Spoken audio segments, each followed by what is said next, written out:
I'm hopeful for this movie. I've been waiting for a Zelda movie for years. Ocarina of Time on the 3DS, deadass changed my life. Y'all remember that 2007 Zelda pitch from the studio that made that fire TMNT movie? I used to watch that shit all the time. Like, yo, where's the rest? Why didn't this happen? So when they announced a Zelda movie, I was like, finally.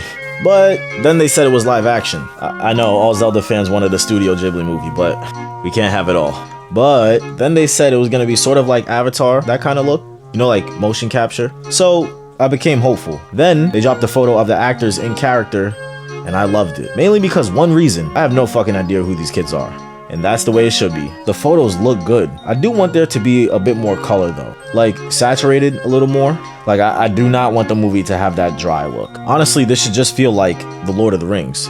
Which it possibly could because they are filming in the same location, New Zealand. Wes Ball, the director of Maze Runner, is making this, and those movies are fun. His catalog isn't too big though, but I feel like that could be a good thing. Everyone involved, like the directors and actors being newer, I feel like could make the movie better in a way. And Wes Ball also said that he grew up playing the Zelda game, so maybe he's the perfect director for this. I haven't watched Kingdom of the Planet of the Apes yet, but he's worked with CGI and motion capture before, so this movie's Bokoblins, Moblins, Gorons, Gerudos, all of that should come out fire. And last but not least, this first look at Link is perfect. The Twilight Princess look is the best look to adapt for live action because that look was already the closest to reality. And I know he isn't left-handed in the artwork, but to be honest, as long as the movie is good, I won't cry over it. Like guys, we're getting a Zelda movie. Oh, also, every video I see about this movie is whether or not Link will talk or not.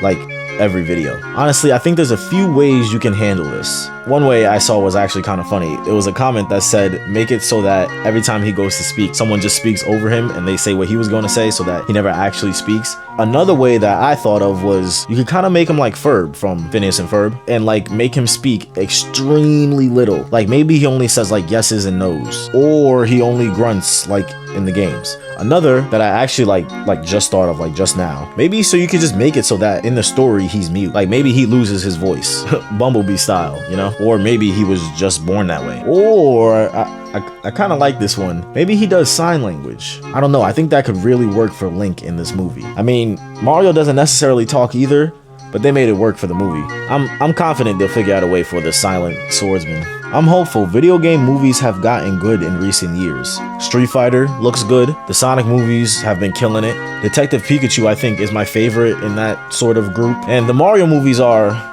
movies. Please, Nintendo, Zelda needs to have a better story than those. Like one with like actual stakes and reason, like nothing mediocre. And obviously, can this movie be dubious food? Of course it can, but you just gotta wait and see. I cannot wait to see the King of Evil, capital G for Ganon. Like, I'm hoping they'll cast The Rock as Ganondorf. I'm just kidding, but who knows?